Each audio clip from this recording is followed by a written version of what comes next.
Class 9-এর ছেলেমেয়েরা আগের দিনে দাগিমা রাখা সম্বন্ধে শুরু করেছিলাম। সেখানে আমরা দাগিমা রাখা যে একদম মাঝখানে মূল মধ্যরেখা বলেছিলাম এবং তার বিপরীত দিকে আছে 180 ডিগ্রি সাধারণ দাগিমা রেখা, সেই দুটো আলোচনা করেছিলাম। তো মূল মধ্যরেখা মাঝখানে আছে, সেই রেখাটার মান হচ্ছে 0 ডিগ্রি, আর তার বিপরীত দিকে আছে 180 ডিগ্রি দাগিমা রেখা। তাহলে আমরা বলছি মূল মধ্যরেখার মান 0 ডিগ্রি এবং তার বিপরীত পাশে 180 ডিগ্রি সাধারণ দাগিমা রেখা। তাহলে দাগিমা জিনিসটা কি? না, দাগিমা সম্বন্ধে জানতে গেলে আমরা এই চিত্র সম্বন্ধে একটু দাগিমা সম্বন্ধে জানার চেষ্টা করছি। সেটা হচ্ছে যে পৃথিবী কল্পনা করেছি, আর এই মাঝখানে একটা রেখা টেনেছি, এই রেখাটা হচ্ছে মূল মধ্যরেখা। তার বিপরীত পাশে আছে 180 ডিগ্রি দাগিমা রেখা। মূল মধ্যরেখার এ পাশে একটা বিন্দু আর এখানে ও হচ্ছে পৃথিবীর কেন্দ্র, এ পাশে কিউ একটা মূল মধ্যরেখার বাম দিকে একটা বিন্দু। এখন আর রেখা থেকে আমরা কেন্দ্র পর্যন্ত রেখাটা এনেছি এবং সেই রেখাটা মূল মধ্যরেখার সঙ্গে সংযোগকারী রেখাটার যে কোণ উৎপন্ন হয়েছে সেই স্থানটা হয়েছে এটার দাগিমা। আর যেহেতু এটা মূল মধ্যরেখার পূর্ব দিকে অবস্থান করছে, তাই এটা পূর্ব দাগিমা এবং সেখানে দেখা যাচ্ছে 110 ডিগ্রি দেখা পাওয়া যাচ্ছে। তাহলে আর স্থানটার দাগিমার মান হচ্ছে 110 ডিগ্রি। অনুরূপভাবে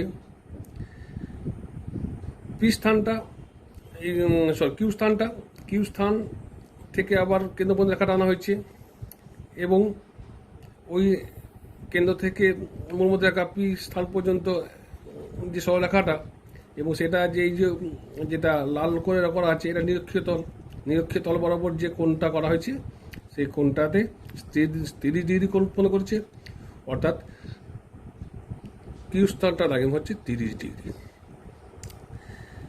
তাহলে 30 ডিগ্রি এটা দাগিমা, আর এটা দাগিমা হচ্ছে 110 ডিগ্রি। তাহলে এই রেখার উপর যতগুলো মান আছে সকলেরই কৌণিক মান হচ্ছে 110 ডিগ্রি। তাই সমমানের সমস্ত রেখাগুলোকে যে কাল্পনিক রেখা দ্বারা যোগ করা হয়েছে সেই রেখাগুলো হচ্ছে সবাই দাগিমা রেখা। তাহলে দাগিমা রেখা দাগিমাযুক্ত রেখাগুলোকে যোগ করে পাওয়া গেছে এবং সেগুলো সুমেরু থেকে কুমেরু পর্যন্ত বিস্তৃত হয়েছে, উত্তর থেকে দক্ষিণে বা সুমেরু থেকে কুমেরু পর্যন্ত। এবার দাগিমা রেখার আমরা কয়েকটা বৈশিষ্ট্য জানব। দাগিমা রেখার বৈশিষ্ট্য জানতে গেলে এর অনেক বৈশিষ্ট্য আছে। তা দাগিমা রেখার বৈশিষ্ট্য,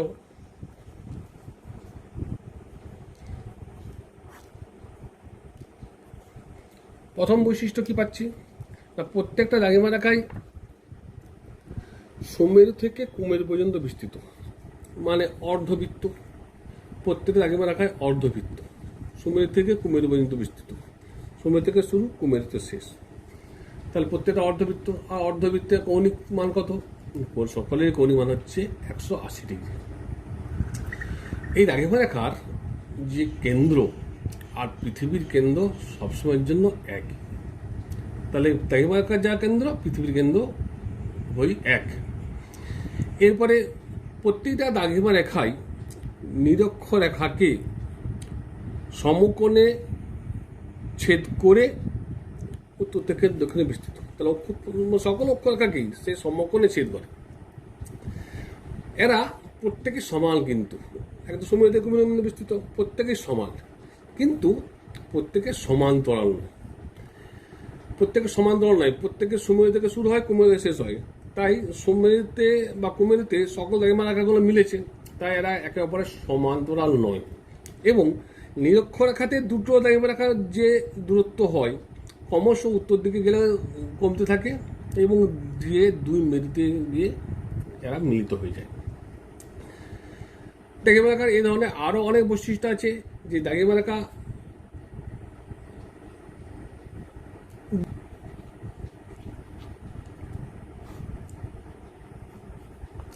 ব্যবহার কিরকম দাগেমারাকার সাহায্যে কোনো একটা স্থান কতটা পূর্ব দিকে বা কতটা পশ্চিম দিকে অবস্থান করছে সেটা জানতে পারা যাচ্ছে।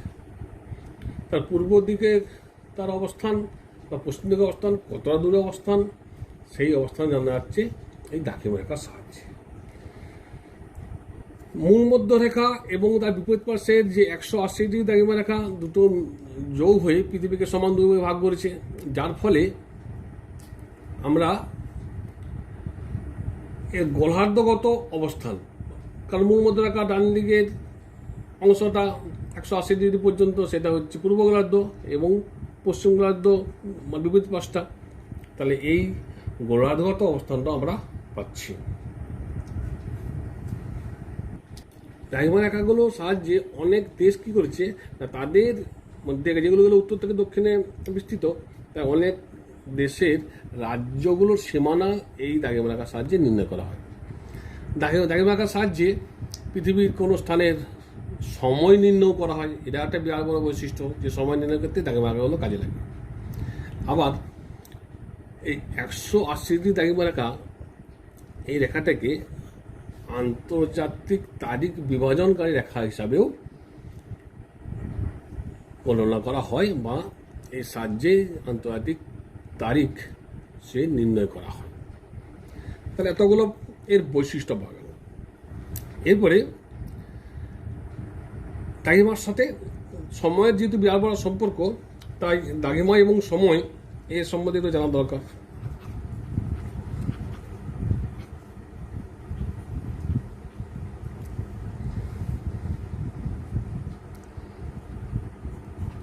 দাগেমার সঙ্গে সময়ের সম্পর্ক বিরাট।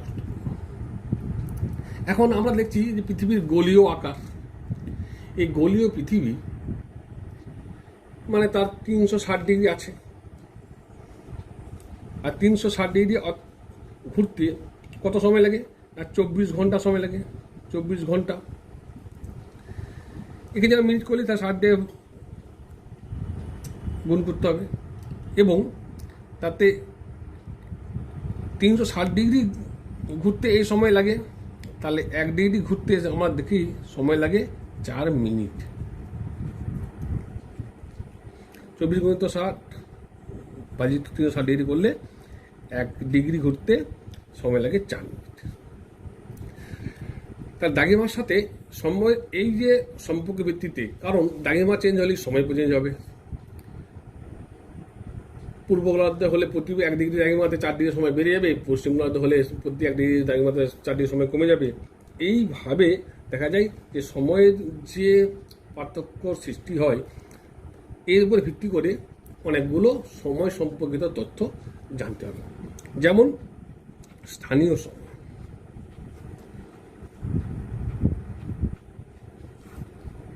স্থানীয় সময় জিনিসটা কি? স্থানীয় সময় যে পৃথিবী যেহেতু পশ্চিম থেকে পূর্ব দিকে আবর্তন করছে, তার প্রতিটা দাগেমারেখায় মাথা উপরে একবার সূর্য আসে। অর্থাৎ সূর্য, এই যে সূর্য ঠিক দাগেমারেখাটার উপরে যখন লম্বভাবে কিরণ দেয় বা ঠিক দাগেমারেখার উপরে আসে, তখন তাকে বলা হয় মধ্যাহ্ন সূর্য। মধ্যাহ্ন এটাকে বেলা 12টা ধরে নেওয়া হয়, বেলা 12টা। এই যে মধ্যাহ্ন সূর্যের অবস্থানের সাপেক্ষে পার্শ্ববর্তী সময় এবং ওই দেশে বা ওই অঞ্চলের সময় নির্ণয় করা যায়। এইভাবে মধ্যাহ্ন সূর্যের অবস্থানের সাপেক্ষে বা পরিপ্রেক্ষিতে যে সময় নির্ণয় করা হয় তাকে বলে স্থানীয় সময়। আর স্থানীয় সময় আকাশে মধ্যাহ্ন সূর্যের অবস্থানের সাপেক্ষে সময় নির্ণয় করা পদ্ধতিকে বলে স্থানীয় সময়। এখন 24 ঘন্টাকে আমরা সাধারণভাবে দুটো ভাগে ভাগ করে থাকি। 24 ঘন্টাকে যেমন সেটা আমরা অনেক সময় বলি AM এবং PM। AM কি না, AM হচ্ছে অ্যান্টি, মানে বিফোর, মানে পূর্বে।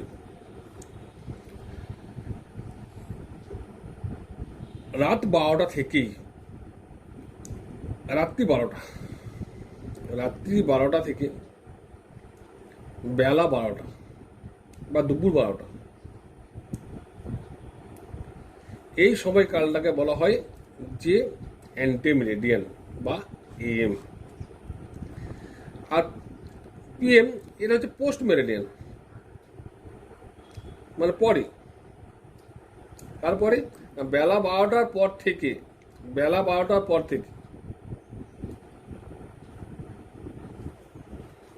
রাত্রি 12টা পর্যন্ত সময় কি, এই সময়কে বলা হয় পিএম।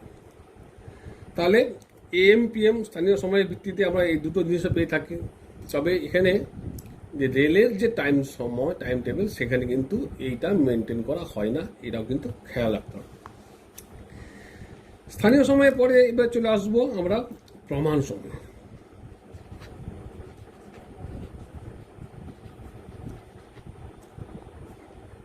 প্রমাণ সময়টা কি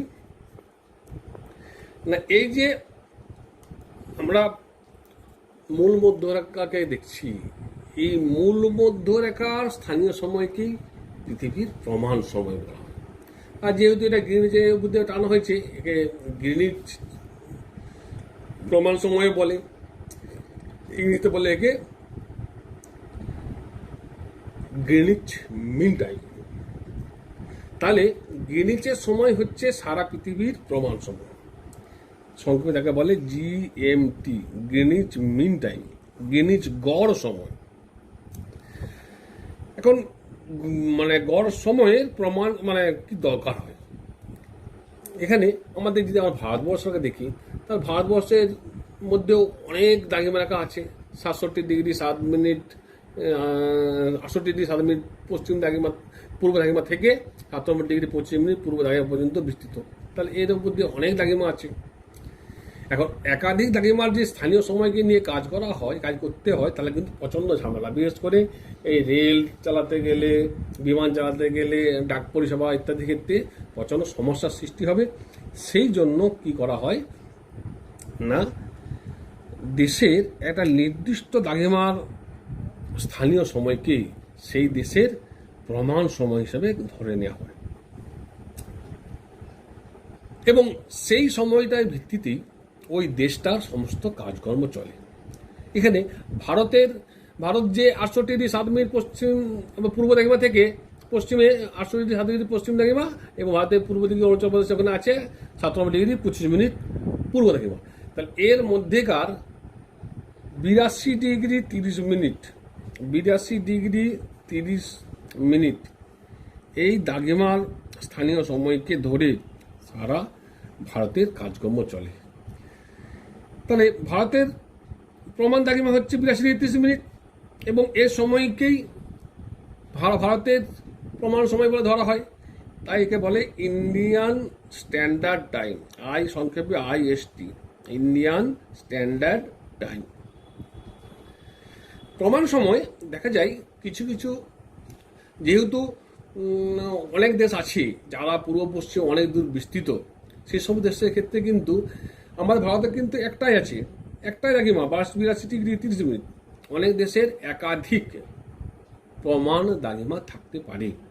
যেমন আমেরিকা যুক্তরাষ্ট্রের সে পূর্ব পশ্চিমে অনেকটা বিস্তৃত, তার এই মূল ভূখণ্ডে আছে 4টে, আর হয় দ্বীপপুঞ্জ এবং আলাস্কাতে আছে আর 2টো, মোট 6টা প্রমাণ দ্রাঘিমা আছে। ব্রাজিল আছে 4টে, কানাডা দেশটা তো আছে 4টে, আবার সবচেয়ে বেশি আছে রাশিয়া, এই দেশটাতে মোট 11টা প্রমাণ দ্রাঘিমা আছে। এবার প্রমাণ দ্রাঘিমার ক্ষেত্রে একটা জিনিস তোমাদের জানতে হবে, সময় অঞ্চলটা একটু জেনে নেওয়া উচিত। সময় অঞ্চলটা কি না, সময় অঞ্চল হচ্ছে যে 15 ডিগ্রি, 1 ডিগ্রি ঘুরতে পৃথিবীর সময় লাগে 4 মিনিট, তাহলে 15 ডিগ্রি ঘুরতে সময় লাগে 1 ডিগ্রি ঘুরতে সময় লাগে 4 মিনিট, তাহলে 15 ডিগ্রি ঘুরতে সময় লাগে 4 গুণিত 15 সমান 60 মিনিট বা 1 ঘন্টা। পৃথিবীকে এইভাবে সময় অঞ্চলে ভাগ করা হয়েছে। পূর্ব গোলার্ধে আছে, এখানে থাকার কথা কিন্তু দুই গোলার্ধে 12টা, কিন্তু পূর্ব গোলার্ধে আছে 14টা আর পশ্চিম গোলার্ধে আছে 12টা, মোট 26টা সময় অঞ্চলে পৃথিবীকে ভাগ করা আছে। 26টা সময় অঞ্চলে 1 ঘন্টা পার্থক্য। 26টি সময় অঞ্চল। এই সম্বন্ধে একটুখানি তোমরা মনে রাখবে। সারা পৃথিবীতে মোট 26টা সময় অঞ্চল আছে। এরপরে আসি যে আমরা এই যে পূর্ব পশ্চিমে অক্ষরেখাগুলো টানা হলো আর উত্তর দক্ষিণে টানা হলো দ্রাঘিমা রেখাগুলো। এই অক্ষরেখাগুলো দ্রাঘিমা রেখাগুলো টেনে আমরা কি পেলাম না, গ্লোবের উপরে বিভিন্ন ভূজালক সৃষ্টি করলাম। এই ভূজালকগুলোর সাহায্যে কি করা যাবে না, সঠিক অবস্থান নির্ণয় কোন স্থানে করা যাবে।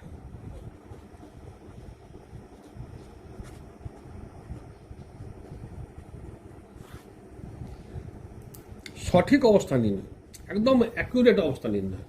যেমন আমরা ধরি যে আমাদের পশ্চিমবঙ্গের রাজধানী কলকাতা।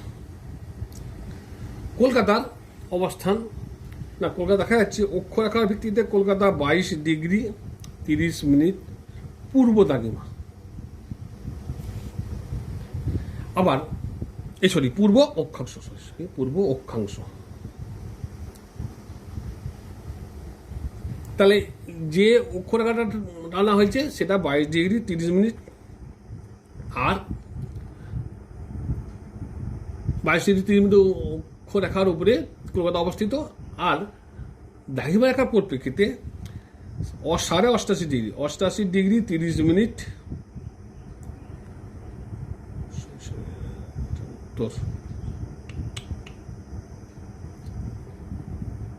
উত্তর অক্ষাংশ, 22 ডিগ্রি 30 মিনিট উত্তর অক্ষাংশ এবং 88 ডিগ্রি 30 মিনিট পূর্ব।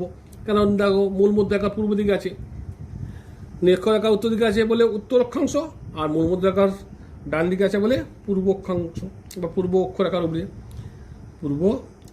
পূর্ব দ্রাঘিমার উপরে, পূর্ব দ্রাঘিমা রেখার। তাহলে এটা হচ্ছে সঠিক অবস্থান বা স্থানাঙ্ক কার না, কলকাতার। কলকাতার সঠিক স্থানাঙ্ক কি না, 22 ডিগ্রি 30 মিনিট উত্তর অক্ষাংশ এবং 88 30 মিনিট পূর্ব দ্রাঘিমা রেখার উপরে কলকাতা অবস্থান করছে। তাহলে এটিও সঠিক অবস্থান। তাহলে এই অক্ষরেখাগুলো এবং দ্রাঘিমা রেখাগুলো টানা হয়েছে বলেই কোন স্থানের সঠিক অবস্থানটা আমরা নির্ণয় করতে পারলাম। এরপরে চলে আসি, একটা জিনিস তোমাদের আরেকটা জানতে হবে, সেটা হচ্ছে প্রতিপাদ স্থান। প্রতিপাদ স্থান, প্রতিপাদ স্থান জিনিসটা কি না, কোনো একটা পৃথিবীর উপরে বিন্দু, সেই বিন্দু থেকে যদি কোনো সরলরেখাকে পৃথিবীর কেন্দ্র ভেদ করে বিপরীত দিকে কোনো একটা জায়গাতে ছেদ করে, তাহলে সেই বিন্দুটা হবে প্রথম বিন্দুটি প্রতিপাদ স্থান। খুব সহজ করে বলি, সুমেরু, তার প্রতিপাদ স্থান কী হবে না, তার বিপরীত পাশে একদম বিন্দু কুমেরু। তাহলে প্রতিপাদ স্থানের মধ্যে পার্থক্য কত হবে, কৌণিক পার্থক্য থাকবে 180 ডিগ্রি সবসময়ের জন্য। অনুরূপভাবে তবে একটা কথা এখানে মনে রাখতে হবে অবশ্যই, যে নিরক্ষরেখার ক্ষেত্রে কিন্তু এই প্রতিপাদ স্থানের এই নিয়মটা কার্যকর হয় না। কারণ এখান থেকে যদি ভেদ করা হয় এবং বিপরীত দিকে সেই নিরক্ষরেখাতেই যে পৌঁছাবে, তাহলে সেখানে প্রতিপাদ স্থান কোনো পাওয়া যাবে না। নিরক্ষরেখা বাদ দিয়ে পৃথিবীর যে কোনো স্থানে প্রতিপাদ বিন্দু পাওয়া যাবে। অনুরূপভাবে তাহলে মূল মধ্যরেখার পাশে আমরা যদি ধরি 10 ডিগ্রি পূর্ব দ্রাঘিমা রেখা, তাহলে তার প্রতিপাদ স্থান কত হবে, তাহলে 10 ডিগ্রি প্রতিপাদ স্থান, 10 ডিগ্রি পূর্ব দ্রাঘিমার প্রতিপাদ স্থান, তাহলে সেখানে পাওয়া যাবে। তাহলে 170 ডিগ্রি 180 থেকে বাদ 180 মাইনাস 10 ডিগ্রি সমান পাওয়া যাবে 170 ডিগ্রি পশ্চিম। অক্ষরেখার ক্ষেত্রে প্রতিপাদ স্থানে সবসময়ের জন্য বিপরীত গোলার্ধ এবং দ্রাঘিমা রেখার ক্ষেত্রেও সবসময়ের জন্য বিপরীত গোলার্ধ। এইটা সবসময় খেলা রাখতে হবে যে বিপরীত গোলার্ধে সুমেরু ছিল 90 ডিগ্রি উত্তর, তার প্রতিপাদ স্থান 90 ডিগ্রি দক্ষিণ। তাহলে 90 180 পার্থক্য ছিল 180। এই ব্যাপারটা সবসময় খেয়াল রাখতে হবে। যেমনভাবে আমরা যদি কী করি যে কলকাতার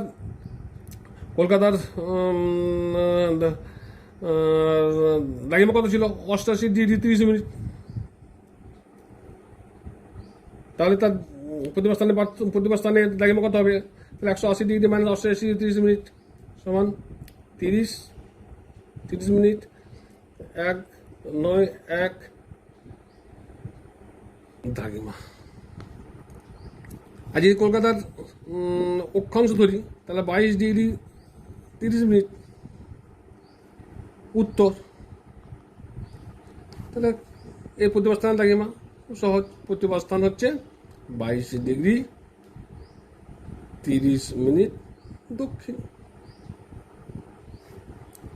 তার প্রতিবার স্থান এ সম্পর্কে এর সম্পর্কে উত্তর মানে অঙ্ক পড়ে প্রতিবার স্থান বিপরীত অক্ষাংশ বার করে সেখান থেকে সময় নির্ণয়ের অঙ্ক পরবর্তীকালে আলোচনা হবে। আজকে এ পর্যন্ত। বাড়িতে থাকবে, সুস্থ থাকবে, পড়াশোনা করবে।